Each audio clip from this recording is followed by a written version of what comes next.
हे friends, स्वागत है आप सभी का movie stock movie explain channel पे, जिस पर आज मैं रिकैप करने वाली हूँ children of the corn movie को। तो चलिए अब आपका टाइम बिल्कुल भी ना वेस्ट करते हुए शुरू करते हैं इस वीडियो को, वो भी स्पॉइलर वार्निंग के साथ। लेकिन उससे पहले मेरी एक छोटी सी रिक्वेस्ट, वीडियो को लाइक, शेयर और चैनल को सब्सक्राइब करने की।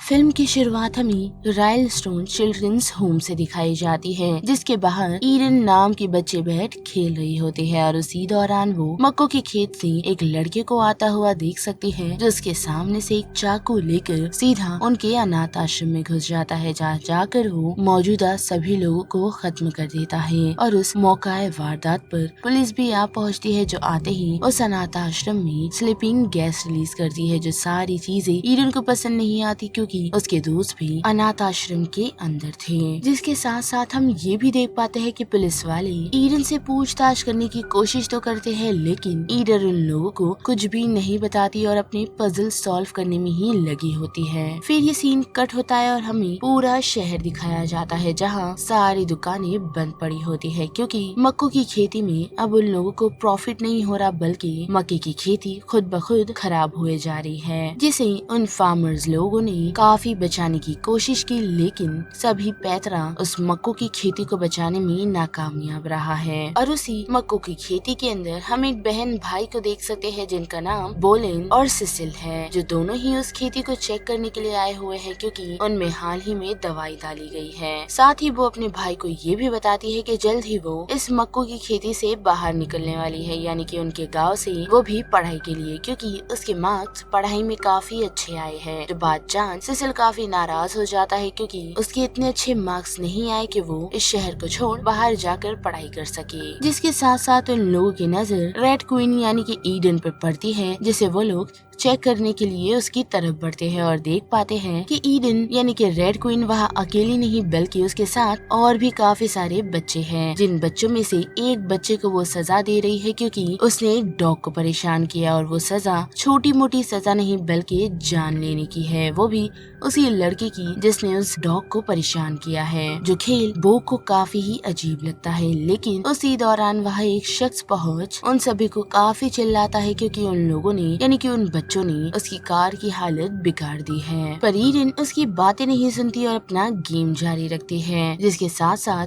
वो लोग उस टंकी के नीचे पड़े हुए कुछ घास को आग लगाने का डिसाइड करते हैं, जिस पर वो बच्चा कूदने वाला है, लेकिन वो उन लोगों को रोक देती है, यही कहकर कि उन्होंने जो कार को बेकार किया है, उस कार में से पेट्रोल लीक हो रहा है, और अगर उन लोगों ने वहाँ जरा भी आग लगाई तो ये पूरा खेत जल सकता है। लेकिन ईडन उसकी बातों को इग्नोर कर देती है और फिर से अपने खेल को जारी रखती है, जो चीज में बो का भाई भी उन लोगों का साथ देता है और अपनी बहन की एक नहीं सुनता, और उसको जवाब में यही कहता है कि तुम्हारे जाने के बाद मेरे और कोई दोस्त नहीं, बल्कि यही सारे दोस्त होने हैं। जिस कारण वो नाराज होकर वहाँ से अपने घर के लिए निकलती है, जहाँ जाते वक्त वो ये नोटिस कर पाती है कि मक्को की खेती में कोई उसका पीछा कर रहा है, लेकिन फिर भी वो कम्युनल हॉल की तरफ बढ़ती है, क्योंकि उसे पता चलता है कि उसके फादर ने सभी फार्मर्स को वहाँ बुलाया हुआ है। जहाँ जाकर वो देख पाती है कि उसके फादर सभी लोगों को ये बता रहे हैं कि उन्हें उनकी फसल बर्बाद कर देनी चाहिए, जिनके लिए उन्हें गवर्नमेंट से सब्सिडी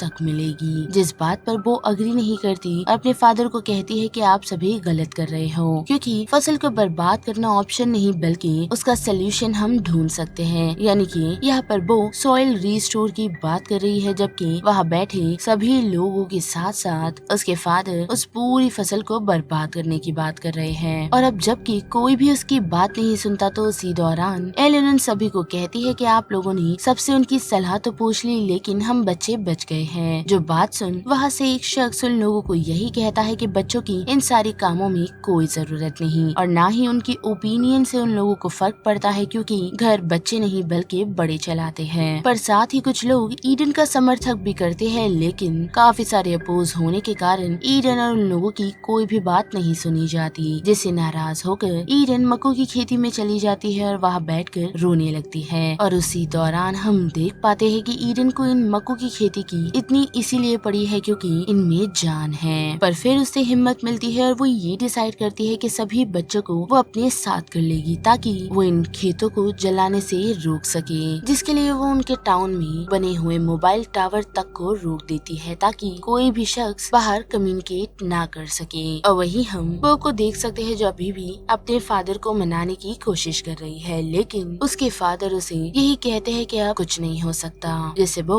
काफी मायूस हो जाती है। और वही हम सड़कों पे घूमते हुए बो के भाई सीज को देख पाते हैं, जिससे बात करने के लिए ईरन आ पहुंची है, जो उसकी बुरी हालत देख उसे यही कहती है कि वो उसकी हेल्प कर सकती है तो वो उसके साथ चले, जिस कारण सीज भी उसके साथ आगे बढ़ता है। और हम देख पाते हैं कि मक्को की खेती में पहुंचने पर वहाँ वो सभी बच्चों को देख पाता है जो किसी तरह का रिचुअल कर रहे हैं उन्हीं खेतों में बैठकर, मानो जैसे ईडन और उस अजीब सी चीज ने उन सभी बच्चों को अपने वश में कर लिया हो। और फिर वो यानी कि सिसिल को भी लेकर उसी क्रिएचर से मिलाने के लिए ले जाती है, जिसके बाद हम बो को देख पाते हैं जो अपने दोस्तों के साथ मिल इसी प्लानिंग में लगी हुई है कि वो लोग किसी तरह इस क्रॉप को बर्बाद होने से रोक दे, जिसके लिए वो शहर से एक रिपोर्टर से बात करने का डिसाइड करती है जो उन लोगों की प्रॉब्लम को आगे तक पहुंचा सकती है। जिसके बाद वो सभी बच्चों को देखकर काफी शौक है क्योंकि वो सभी बच्चे मक्को की खेती की जड़ों के अंदर जानवरों को मार उनका खून लगा रहे हैं। और ईडन से पूछने पर वो उसे यही बताती है कि उन खून की मदद से वो इन झाड़ों को हील कर रहे हैं, जो सारी चीजें वो के लिए काफी अजीब है। और साथ ही बच्चे हद से ज्यादा अजीब हरकतें भी कर रहे हैं। पर फिर भी वो उन सभी बच्चों को ये कहती है कि उसे रेड क्वीन यानी कि ईडन की हेल्प चाहिए ताकि वो सभी बच्चे अपने मॉम डैड को कम्युनल हॉल में रात में बुलाए जहाँ वो कुछ करने वाली है, जिसके लिए ईडन के साथ साथ सभी बच्चे मान जाते हैं। और जब रात के वक्त वो अपनी फैमिली के साथ बैठी होती है तो उसकी नजर खिड़की पर पड़ती है जहाँ वो बच्चों को देख सकती है जो पूरे शहर भर में घूम रहे हैं। और साथ ही एक बच्चा तो उसे काफी क्रीपी नजरों से देख रहा है, जिसे देखने पर उसे एक भयानक सी शक्ल नजर आती है, वो भी उसी बच्चे में, जिसे देख वो काफी घबरा सी जाती है लेकिन फिर भी कुछ नहीं करती। और ऐसे ही आधी रात के वक्त वो अपने डैड के हाथ पैरों को बांध देती है ताकि उन्हें वो मेमोरियल हॉल ले जाए। और उन्हें जगाते ही वो ये बताती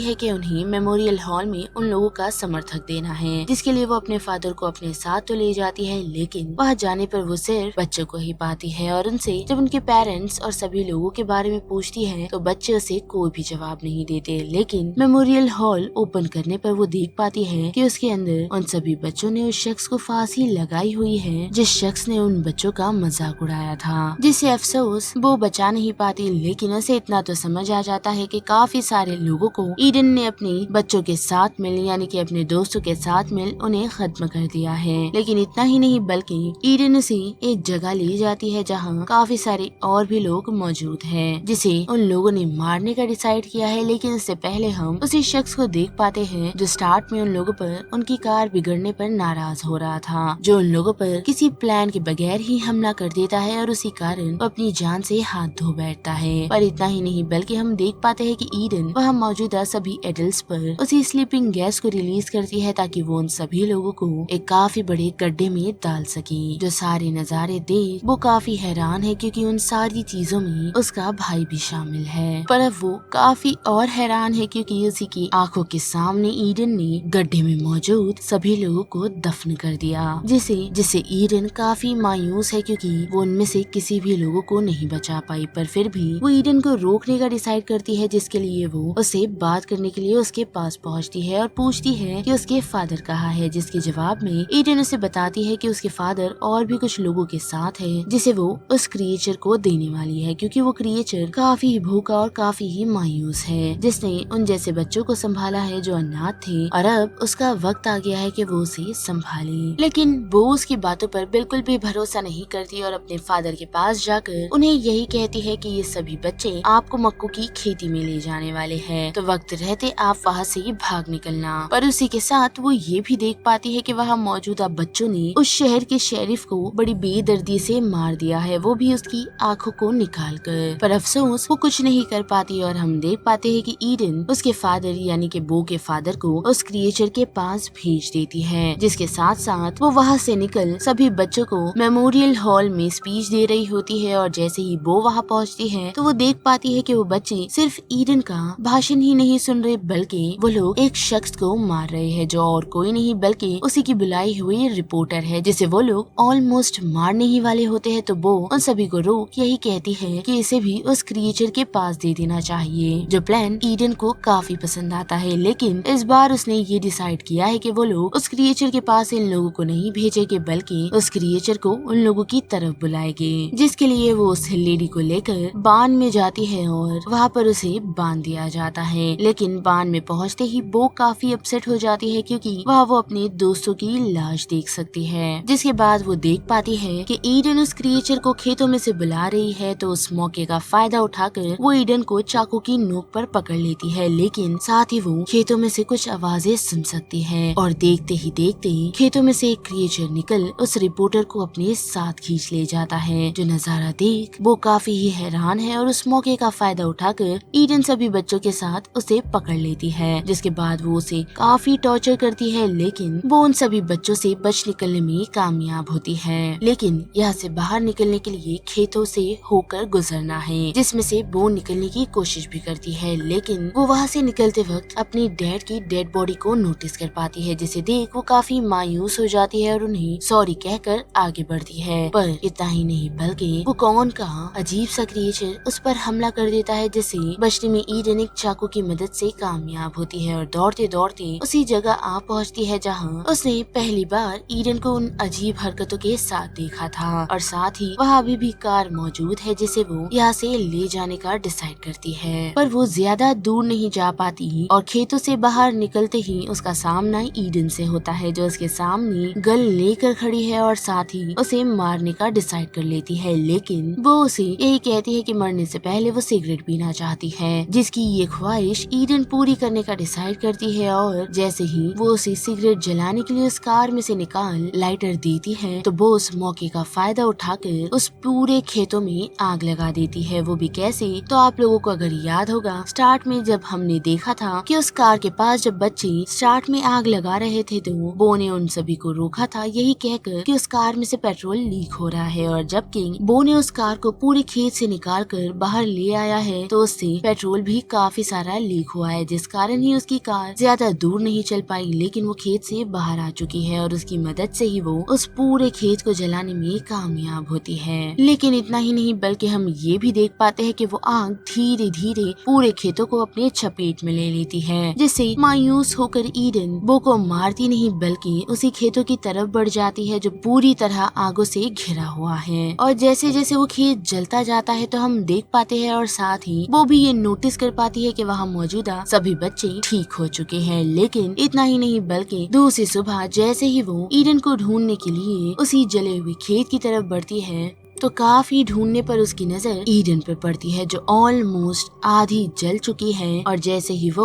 उसकी तरफ बढ़ती है तो हम देख पाते हैं कि बो में से वही क्रॉप्स जैसे लीव्स निकल के बो को भी अपनी तरफ खींच लेते हैं। यानी कि हम ऐसा कह सकते हैं कि ईडन ने मरते मरते भी अपना बदला नहीं छोड़ा। और यहाँ पर चिल्ड्रन ऑफ कॉर्न मूवी का ये पूरा रिकैप खत्म होता है, जिस बारे में अब आप सभी की क्या राय बनती है उसे लेकर आप मुझे कमेंट सेक्शन में बता सकते हो। साथ ही वीडियो आपको पसंद आई तो वीडियो को लाइक, शेयर और चैनल को सब्सक्राइब करना मत भूलिएगा। बाकी मैं मिलूंगी आपको फिर किसी मूवीज या सीरीज की रीकैप के साथ। तब तक के लिए आप movie stock movie explain channel के बाकी वीडियोस को एंजॉय कीजिए। Till then bye.